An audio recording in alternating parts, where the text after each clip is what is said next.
कब जानो हमारी साधना रंग ला रही है? जब काम के वेग को, क्रोध के, मोह के, मद के, इन सब के वेगों को सह गए, कोई प्रभाव नहीं, अंदर से शांत। किसी से कहना मत, क्योंकि कहने से सत्ता दृढ़ होती है। अंदर जो विकार आते हैं किसी से मत कहो, कोई भी क्रिया मत करो, शांत उस समय नाम जप करो। देखो अपने आप सब नष्ट हो जाएंगे। और नष्ट आपको नहीं करना, कोई है आपका जो आप पर नजर रख रहा है। कोई आक्रमण आपको परास्त तब तक नहीं कर सकता जब तक आप आज्ञा का उल्लंघन नहीं करेंगे। आप अपने हाथ से कोई क्रिया नहीं करेंगे, आप कोई गंदे दृश्य नहीं देखेंगे, तब तक किसी की ताकत नहीं कि आपको भ्रष्ट कर सके। ध्यान रखना, क्योंकि आप गुरु कृपा कवच में हैं। जब आप आज्ञा उल्लंघन कर देंगे तो फिर लक्ष्मण रेखा पार हो गए आप, फिर आपको दंड भोगना पड़ेगा। लोभ मोह परद्रोह दोष दुख कलि कुचाल, ये सब तरसें लागे। अर्थात वो चाहते कि मैं इसको अपने अधीन करूं, पर हिम्मत नहीं कि छू सके। किसको? जिसकी जिह्वा पे राधा राधा नाम और हृदय में गुरु कृपा का अनुभव शुरू हो गया है। इंद्रिय दमन, ये पहचान है साधुता की। नहीं तो फिर नाटक है, पाखंड है, दंभ है। बिन विवेक वैराग्य भक्ति बिन सत्य नये को मानो, भगवत विमुख कपट चतुराई सो पाखंडे जानो। चाहे गृहस्थ हो चाहे विरक्त, अगर इंद्रियां संयम में नहीं है, मनमानी विकार भोगे जा रहे हैं, तो नौटंकी नाटक भले हो सकता है। वो गृहस्थ उपासक है ना, वो विरक्त उपासक है। इंद्रिय दमन तो अमन सब भाते हैं, सब भात से मन अमना हो गया है तो परम शांति परम चैन है। क्षमाशील संतोष सुराई शांति सहज सुख सरसें लागे। उपासक के अंदर क्षमा बढ़ने लगा।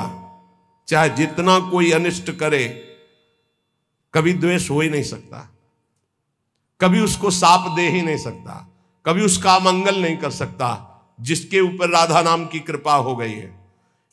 क्षमा, जाओ, तुम्हारा मंगल हो, भगवान तुम्हारा कल्याण करे। संतोष, किसी भी परिस्थिति में शोक नहीं होगा, जैसे प्रभु रख रहे, बड़ी कृपा है। शांति, कोई भी द्वंद्व से अशांत नहीं कह सकता। सहज सुख सरसें लागे, सहज सुख आत्म सुख है, आत्म सुख का रसास्वादन होने लगा। दास बना, ये कैसे हुआ? नाम जपी, पहले दास शब्द है, आश्रय। बहुत जोर की बात हमारे हृदय में बार बार उठती कि ये लोग समझ जाएं कि भगवत प्राप्ति आश्रय से होती, आश्रय से, दृढ़ आश्रय। दास बना पहले, जप नाम दूसरा। बिगड़ी जन्म अनेक की अभय सुधरे आज होई राम को पहले, फिर नाम जप दूसरा, फिर तज कुसुमाज तीसरा। और यहां से शुरू किया जाता है सब उपदेश। पहले विकार त्यागो, फिर नाम जप करो, फिर भगवान की शरण में हो। ऐसा नहीं होता। पहले भगवान की शरण में हो, नाम जप करो, तुम्हें बल मिलेगा, विकार छूट जाएंगे। उपजा मुक्ति, मुक्त पद, बहुत सुंदर महात्माओं के वचन है। पहले भगवत दासत्व आश्रय, खूब नाम जप, तो बोले मोक्ष पदवी हृदय में ही प्रकाशित हो गई। ये मोक्ष पदवी क्या है? इसकी पहचान क्या है कि आप मुक्त हो गए हो? शत्रु मित्र समजान मान मान अपमान सम दुख सुख लाभ न हानि याजु कृपा हरिवन, ये मुक्त पुरुष का लक्षण है। चाहे शत्रु हो उसके साथ व्यवहार कर रहा हो, या मित्र हो, दोनों में समान भाव, मान और अपमान में समान भाव, सुख दुख में समान भाव, लाभ हानि में समान भाव, जय पराजय में समान भाव। ये जिसके हृदय में आ गया वो मुक्त हो चुका है। गीता जी में भगवान ने कहा, निर्माण मोहाजित संग दोषाध्यात्म नित्या विनिवृत्त कामा द्वंद्वेर विमुक्ता सुख दुख संगई गच्छन्त अमूढ़ा। ऐसा अमूढ़ अव्यय पद का अधिकारी महापुरुष मुक्त पद में विराजमान कौन है? बोले जो मान रहित हो चुका है। मान बिल्कुल उसके हृदय में प्रियता पैदा नहीं कर पा रहा, और अपमान बिल्कुल दुख नहीं पैदा कर पा रहा। अमोहा, ना अपने शरीर से मोह है, ना किसी के शरीर से मोह है। यह मुक्त पुरुष का लक्षण है। जित संग दोषा, चाहे जितने भोगों के बीच में उसका मन भोगने के लिए चलेगा ही नहीं, वो जीवन मुक्त पुरुष है। जित संग दोषा, अध्यात्म नित्या, निरंतर आत्मस्वरूप में स्थित, विनिवृत्त कामा, समस्त कामनाएं निवृत्त हो चुकी है। द्वंद्व में मुक्ता, हर द्वंद्व से वो मुक्त हो चुका है। मान अपमान, सुख दुख, लाभ हानि, चिंता शोक भय मृत्यु, सब से सुख दुख संगय, सुख और दुख में समान भाव, ऐसा महापुरुष परम ज्ञानी महात्मा वो जीवन मुक्त है। वो यहां कह रहे हैं, दास बना पहुंचे मुकाम जे, आंखें कहत हवाला। साधु की पहचान चिकने गाल से नहीं, साधु की पहचान उसके नेत्र से होती है, सिर्फ नेत्र से। ऐसे तो मांस मछली खाने वाले के भी गाल चमकते देखे हैं कि वो बहुत ही चिकन, तो चिकनाहट को थोड़ी साध होता है, वो तो घी दूध से चिकनाहट आ जाती है। अच्छा खाओ पियो तो मांस चढ़ेगा, चिकना हो जाएगा शरीर। बोले बहुत चमक रहा है चेहरा, तो हम आपको दिखाएं कि विषयी पुरुष हो, चेहरा चमक रहा है, वो भजनानंदी है क्या? नहीं, वो खान पान का है चेहरा। दास बना पहुंचे मुकाम, तो आंखें कहत हवाला। अच्युत मुनि के आश्रम में जी उड़िया बाबा पहुंचे, गंगा के किनारे है, तो देखा, जे दृष्टि दे, अरे अपने शिष्यों से कहा दौड़ो, ब्रह्मबोध संपन्न महापुरुष पधार रहे हैं। दृष्टि में पता चल, बोले दास बना पहुंचे मुकाम जे, तो आंखें कहत हवाला। आंखें परिचय बता देती है कि ये किस कोटि का महात्मा है। जीवन मुक्त है या प्रपंची है या विषयी है या साधक है या साधना की किस स्थिति में है, पहुंचा हुआ महापुरुष के नेत्र बताते हैं। दास बना पहुंचे मुकाम जे, आंखें कहत हवाला। यही दृष्टि में दृष्टि ऐसे मिली तो पता चल जाता है कि किस कोटि की स्थिति है। अब बता रहे हैं कि दो प्रकार की आंखें होती है सिद्धों की। एक होती है जो ज्ञान सिद्ध होता है, करुणा और मैत्री, ये दो आंखों में नहीं होंगी। करुणा और मैत्री नहीं हो, क्योंकि वो निर्मम निरहंकार अद्वितीय स्थिति को प्राप्त महापुरुष बिल्कुल शुष्क शुष्क काष्ठवत हृदय, ना दया ना करुणा ना मैत्री ना द्वैत। जब अपने सिवा है नहीं कोई, तो आप उनकी दृष्टि में देखोगे तो ना हिलन ना डुलन, और नेत्र के आसपास की सारी पुतली साफ एकदम श्वेत, वो ब्रह्माकार वृत्ति के नेत्र होते हैं। रुद्रवत एकदम दृष्टि उनकी, और बिना चंचलता रहे, बार बार ऐसे नहीं, खुले हो एकदम अलक्ष श्वेत पुत्री, सिंहवत दृष्टि। और दूसरे होते प्रेमियों के, नशा ललाई, जैसे भांग छाने हो या कोई नशा करे हो तो लाल आंख नहीं हो जाते, ऐसे लाल आंख होती है प्रेमियों की, क्योंकि प्रायः वो रुदन करते हैं, तो आंखें सूजी हुई या आंखों के नीचे लालिमा। थकित पूतरी, वो एक विचित्र दशा होती है, बड़े ही सरस, बड़े ही व्याकुल, बड़े ही थकित नेत्र। पलक न लागत हाला, अपलक दृष्टि उनकी भी रहती है। ज्ञानी की दृष्टि भी ऐसी होती है, प्रेमी की दृष्टि होती है, पर दोनों में अंतर होता है। एक एकदम काष्ठवत शुष्क, मतलब वो शब्द अशुद्ध होगा, उदाहरण नहीं दिया जा सकता, जैसे खुली हुई मुर्दे की आंख, कोई हलन डुलन चलन कुछ नहीं। कई बार उड़िया बाबा को बाहरी लोगों ने समझा कि पधार गए हैं, ऐसी दृष्टि बस कुछ नहीं। और प्रेमी जनों की दृष्टि, नशा ललाई, थकित पूतरी, पलक न लागत हाला।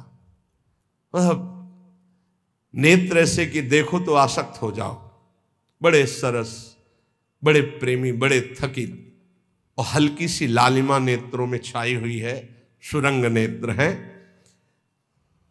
और घूर्णित नेत्र हैं। प्रेमी जनों के घूर्णित नेत्र हैं। जैसे नशा ललाई का तात्पर्य यही है। थोड़ी थोड़ी देर में ऐसे आपको लगेगा कोई नशा खाए है क्या ये, उनके नेत्र, क्योंकि प्रिया प्रीतम के उस प्रेम रसाशों में उनके नेत्र झूमते हैं। अलसाने से रहित हमेशा हरिजस सुनि दृग नीरा।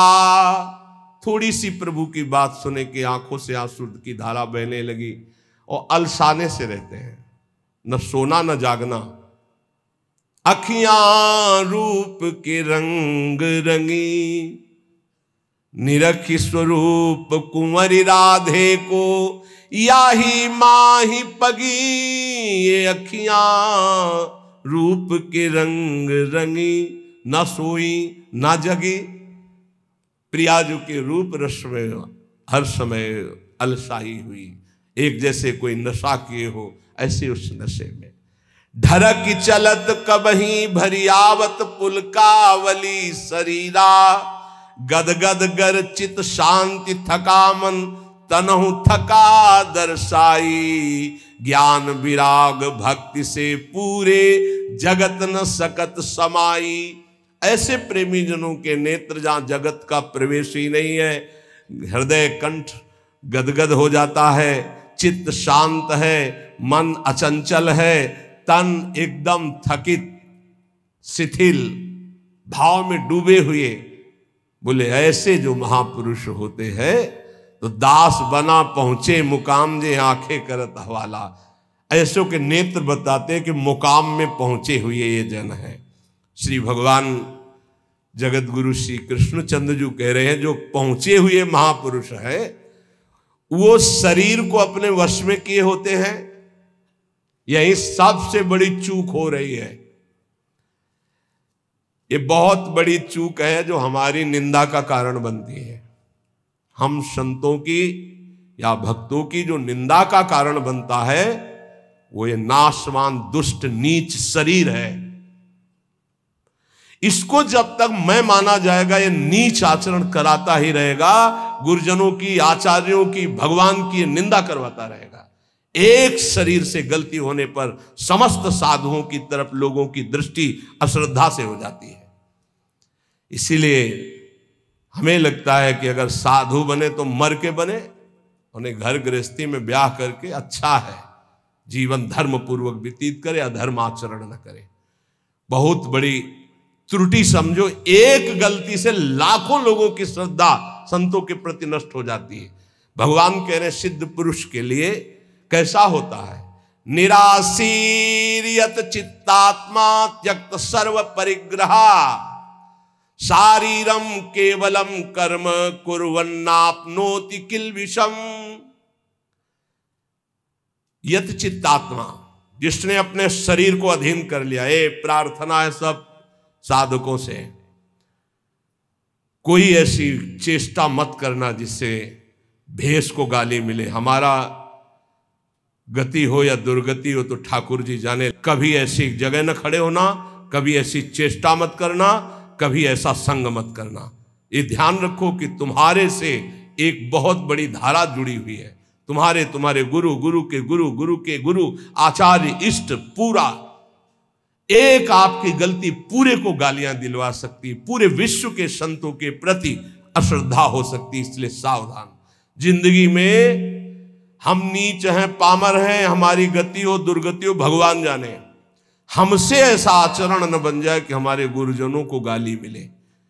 उन्होंने कोई हमारे साथ धोखा दगा नहीं किया, मंत्र दिया, उपासना दिया, वेश दिया, तो आचार्य और गुरु और इष्ट इनको गाली न पड़े, हर समय सोचना चाहिए। ये शरीर को जब तक जीतोगे नहीं तब तक गलती हो ही जाएगी, चाहे कसम खा लो, चाहे जो कुछ कर लो। इस दुष्ट शरीर को जीतना चाहिए। बात ध्यान से समझो ना, ये बहुत दुष्ट है। जीवन हो जा रहा खवाए खवाए खवाए खवाए, अब घाया नहीं आज तक। जीवन हो गया दिखा दिखा करके दुनिया को, आंखें नहीं भरी, कान नहीं भरे। ये वही दुष्टता, अपनी चाल, ये देखना, ये सुनना, ये भोगना। यह चित्तात्मा, सांसारिक आशाएं और इच्छाएं जब तक हैं शरीर को वश में नहीं कर सकते। साधु के वैराग्य मार्ग में या भगवत भक्त होकर के चेहरा बनाने की जरूरत नहीं है, स्वरूप बनाने की जरूरत। स्वरूप को प्रकाशित करो, पूरा विश्व नमन करेगा।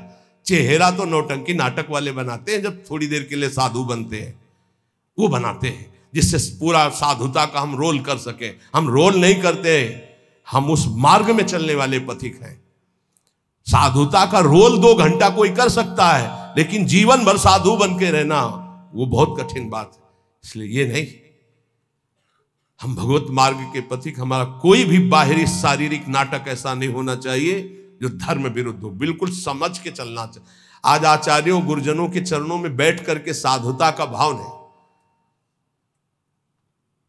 लाल कपड़ा हो या पीले कपड़ा हम पहने, इसके बाद यहां से बढ़िया महकुआ तेल लगा के ऐसे, ये कौन से शास्त्र में लिखा है? तुम्हारी कौन सी परिपाटी, कौन सा भेष ऐसा है? बिल्कुल नहीं। आज कोई टोकने वाला नहीं, इसीलिए बहुत से बिना गुरु प्रदत्त वेश धारण किए और वो मनमानी आचरण करते हो, कहा जाता साधु। पहले पैजामा कुर्ता कहा जाता साधु। साधु पैंट शर्ट पहने कहा जाता साधु। बड़ा बड़ा टाइटल लिखा जाता है। अब उनके जब आचरण होते तो बोले अमुक संत भ्रष्ट हो गया। संत परिपाटी देखो, संतों की मर्यादा देखो, संतों के चरणों में बैठकर जो साधुता सीखी जाती है वो कब हुआ? इसलिए यत चित्तात्मा भगवान कह रहे हैं, यत चित्तात्मा। बहुत अच्छे से समझ लो, संसार में जब तक शरीर के भोगने की कोई भी आशा रहेगी तो साधुता नहीं टिक पाएगी। बहुत इसे धैर्य पूर्वक, सांसारिक इच्छा, सांसारिक भोगों की चाह, इससे तुम्हारा शरीर अपवित्र हो जाएगा। तुम्हारे द्वारा ऐसे आचरण होंगे जिससे तुम्हारी साधुता नष्ट हो जाएगी। शरीर और इंद्रिय और मन के वशीभूत होकर के जो आचरण किया जाता है वो निश्चित अपवित्र है और वो अधर्म होगा और वो गालियां दिलवाने वाला ही होगा।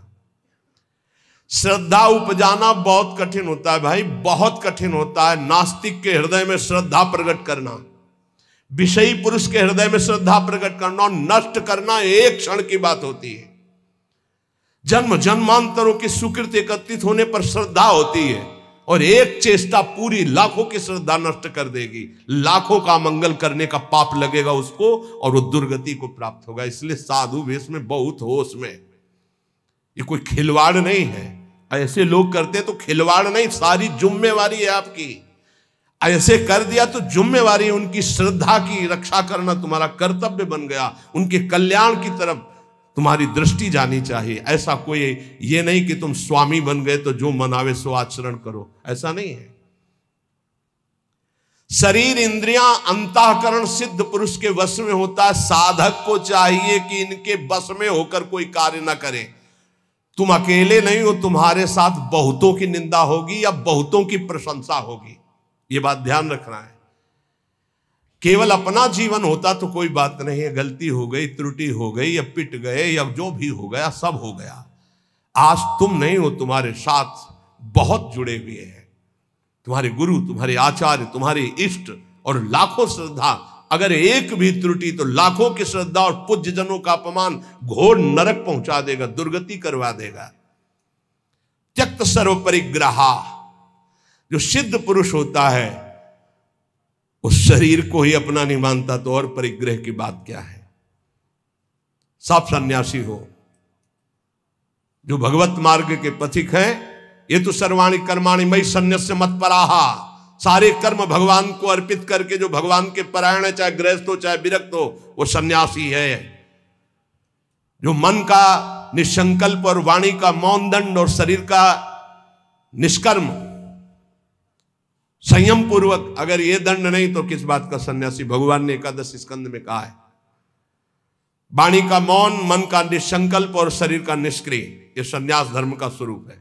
तो निष्क्रिय 2 प्रकार से होता है, एक जो कर्म का त्यागी होता है, एक होता है कर्म समर्पण करने वाला। भक्त कर्म समर्पण करने वाला सन्यासी होता है।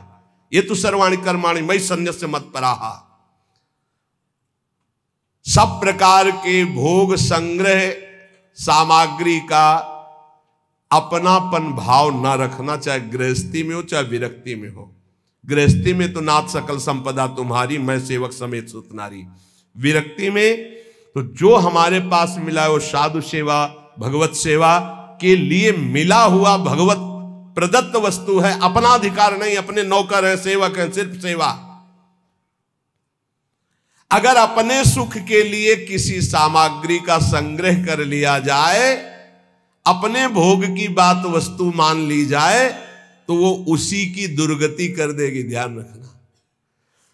और प्रायः गलती हो जाती है, ऐसे नहीं कोई नजर आएगा, जब कष्ट सह रहा होगा साधक तब कोई नजर नहीं आएगा, और जब उसके पास वो वैभव एकत्रित हो जाएगा तो आ जाएंगे। कौन हो आप? तुम्हारे मामा पहचाने नहीं, अभी तक मामा कहां थे तुम भाई, अभी तक कहां? बचना, हम जो प्रार्थना करें उसको अंदर से समझना। जहां मकान बना, जहां वैभव एकत्रित हुआ, तो पूर्व जीवन के रिश्ते नाते संबंधी आके और वहां का अधिकार जताते हैं, और वहां के फिर संबंधी अपना संबंध स्थापित करके उसके अधिकारी बनते हैं, और फिर जिनके लिए आया था फिर उनकी दुर्गति होती है, भी ध्यान रखना। यही की घटना है, वो भक्तमाली जी अंतर ध्यान हो गए, उनकी बात है। वो बता रहे थे कि साधु के भाई आए, तो साधु को कहीं ना कहीं से अर्थ मिलता ही रहता है, साधु सेवा, भगवत सेवा। तो उन्होंने कहा अमुक कार्य है, 1 लाख रुपया दे दो। एक घटना है, कोई कथा नहीं, तो 1 लाख दे दिए। अब जब वो आते तो कहते हैं भाई दे यार 1 लाख रुपया, साधु सेवा वाला ले गए थे। अरे भाई दे देंगे, बड़ी समस्या गृहस्थी में रहती है, आप तो बाबा जी हो, आपको क्या पता गृहस्थी में। अब भाई है तो कह नहीं सकते हो, इतने में उनका शरीर पूरा हो गया संत भगवान का। जानते हो क्या बने थे? श्वान, कुत्ता, आश्रम के बाहर बैठे पिल्ले के रूप में। तो किसी महापुरुष को स्वप्न दिया कि मेरा उद्धार करवा दो, मेरे से गलती हो गई, 1 लाख रुपया अपने भाई को देने के कारण मेरी गति बिगड़ गई, और मैं वृंदावन में ही अमुक आश्रम का हूँ, अमुक हूँ, सामने बैठा हुआ हूँ, आप आके मुझे देख लीजिए, मैं आपको पहचानता हूँ। तो वहाँ गए तो बहुत हष्ट पुष्ट एक पिल्ला बैठा था, पुचकारा और गोद में उठाया। बोले महाराज आप चिंता मत करो, आपका कल्याण होगा। उसके भाई के पास गए और कहा होश में जैसे बने तैसे चुपचाप 1 लाख रुपया मैं ब्याज सहित दो, नहीं हम तुम्हारे पास शासन अपना जब लागू करेंगे तो आप परेशान हो जाओगे। तुम्हारे भाई की दुर्गति हो गई जो महात्मा थे। वहां से पैसा लाए, फिर आश्रम में भंडारा किया, और फिर कुत्ता का कुछ दिनों में शरीर शांत हो गया, वो अपनी गति को प्राप्त हो। समझो, वैभव जहां बढ़े तो संसार के सेवा के लिए वैभव मिलता है, साधु सेवा, गौ सेवा, भगवत सेवा। और घर वाले परिवार वाले के बिटिया का ब्याह है, हमारे सहारे पैदा किया था क्या? मेहनत करो, मांगो, खाओ, जियो। हमारा तुम धर्म भ्रष्ट करने आए हो? वैराग्यवान कभी भूल करके एक सिक्का अपने परिवार वालों को ना दे, नहीं तो नरकगामी होगा, ध्यान रखना। ये हराम का पैसा नहीं है, गृहस्थ जन देते हैं भगवत प्राप्ति में लगे हुए संतों की सेवा के लिए, या श्री जी के लिए, या गौ सेवा या धर्म सेवा के लिए। परिवार सेवा के लिए कोई कह के दे तो बात अलग है, कौन देता है परिवार सेवा की? इसलिए किसी भी सामग्री को अपनी ना मानना, त्यक्त सर्व परिग्रह, ये भगवान का आदेश है। सिद्ध पुरुष में ऐसा नहीं होता, वो अपना न शरीर ही मानता है न कोई वस्तु मानता है। लेकिन साधक के बाद ध्यान रखे, उसके पास जो भी भगवत प्रेरित सामग्री आई है वो अपने लिए नहीं, सेवा के लिए आई है। ठाकुर सेवा, संत सेवा, भगवत सेवा, समाज सेवा। जो भोग बुद्धि से अपने लिए संग्रह करता है उसकी बुद्धि भ्रष्ट हो जाती है और वो पतित हो जाता है। बस ये बात है, अपने लिए नहीं। बहुत जोर का भगवान ने त्यक्त स्वर परिग्रह का भाव बताया है कि सिद्ध का यही लक्षण होता है। और ऐसे महापुरुषों के दर्शन किए प्रयागराज में, टाट की लंगोटी और एक बोरे का टाट ऐसे उड़े हुए, और ट्रक का ट्रक घी और चीनी और मैदा उतरता, ऐसे भंडारे चलते, पूछो मत। जो उनके भगत थे सबके चरण धोना, सबको नम्रता पूर्वक भगवान की तरह बैठाना और खूब प्यार से पवाना। और जो महात्मा जी थे वहां के, एक टाट और पट्टा ऐसे टाट का ऐसे उड़े हुए, और ऐसे ही रेती पे लेटना, ऐसे झोपड़ी बनी हुई थी उनकी, उसमें लेटना। और अरे वैभव की भीड़ लगी हुई थी, और आप जब सब संत पा लेते थे तो सब संतों की जूठन जो बचती उसी में एक दो और मिलाकर, क्या जीवन उनका, कोई संगय प्रयोग, वैभव तो पूछो मत। कोई दिन ऐसा नहीं होता था कि 2-4 हजार रुपए एक संत को दक्षिणा में ना मिले। एक से एक कंबल, एक से एक सब।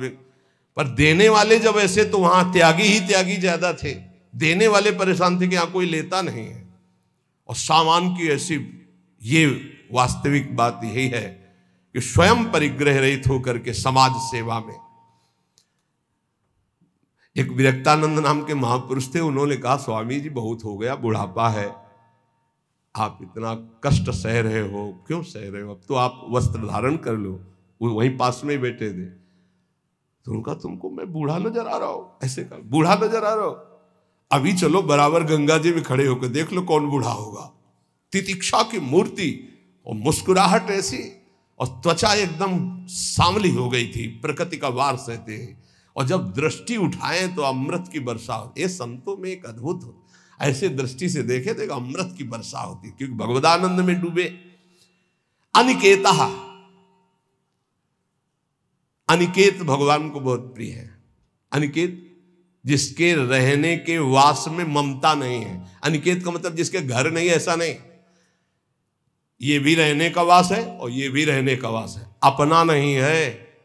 बिल्कुल ऐसे समझो जैसे स्टेशन में रह रहे, गाड़ी आई चल दिए, स्टेशन में नहीं बैठे, खा रहे हैं, पी रहे हैं, बात कर रहे हैं, पढ़ रहे हैं, पर अंदर से क्या चल रहा है, हमारी गाड़ी आने वाली है, अमुक प्लेटफार्म में आएगी, वही इंतजार कर रहे हैं। बस हम मानो वृंदावन राधा के निकुंज प्लेटफार्म में बैठे हुए हैं, हमारी गाड़ी निकुंज वाली आने वाली है, बिल्कुल तैयारी में बैठे हैं, अपनी अटैची फिट है राधा नाम की, वो पास बना हुआ है निज मंत्र निकुंज का, बस आवे गाड़ी और चल दिए। राधे श्याम भी कहने की फुर्सत नहीं इस गाड़ी में, इतनी रफ्तार की गाड़ी है कि अच्छा भैया ऐसे नहीं है, बस चल दिए। बस ऐसी तैयारी में रहो, यहां राधा के कुंज में कैसे रहना है, स्टेशन में जैसे रहना है। ये ना किसी का था, ना है, न रहेगा।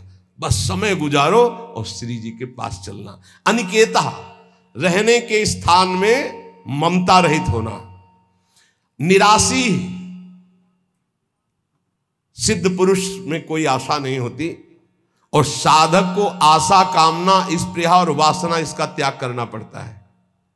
आशा किसी से नहीं, कामना कोई नहीं, स्पृहा कहते हैं कि कम से कम इतना तो चाहिए ही, ये भी नहीं, और वासना जो अंदर अंतःकरण में दबी होती है, इन सबको सहना है, सहने से ही मिटता है।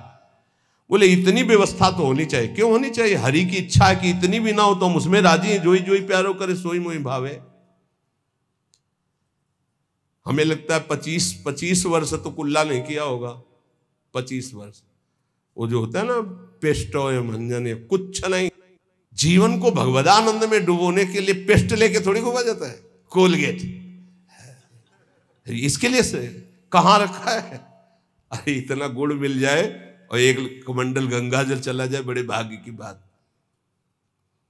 निराशी, इतना चाहिए ये भी नहीं होना चाहिए, इतनी तो आवश्यकता है ही हमारे जीवन के लिए नहीं।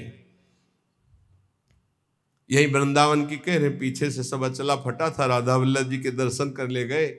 एक ओमवती मैया नाम की विरक्त संत थी राधा वल्लभी, पता नहीं भगवान विराजमान है या श्री जी की सेवा में गई, बहुत दष्ट पुष्ट ऐसे बैठती थी। आए बाबा तो ये समझ में ना आवे, तेरो अचला फटा है, तुमका समझ में तो आवे, लेकिन समझ तब हो ना जब रुपया हो हमारे पास, तो कुछ है नहीं, जैसा श्री जी दिए वैसा है। सच्ची बाबा? हाँ भैया। तत्काल गई मार्किन लाई, तो वो देर लगती वहीं बदल के बाद कि जिसको फिकर है वो करो, हमारे पास जो है जैसे है। निराशी, आशा भी नहीं कि इतना तो चाहिए ही, अगर वो भी फटके गिर जाए तो बाबा जी तो बाबा जी, भगवद आश्रित है। दिगंबर, दिग माने दिशाएं ही, अंबर माने वस्त्र, जिसका वस्त्र दिशाएं हैं। चलो व्यवस्था है तो पहले, नहीं है तो हमारी दिशाएं ही वस्त्र है, दिगंबर।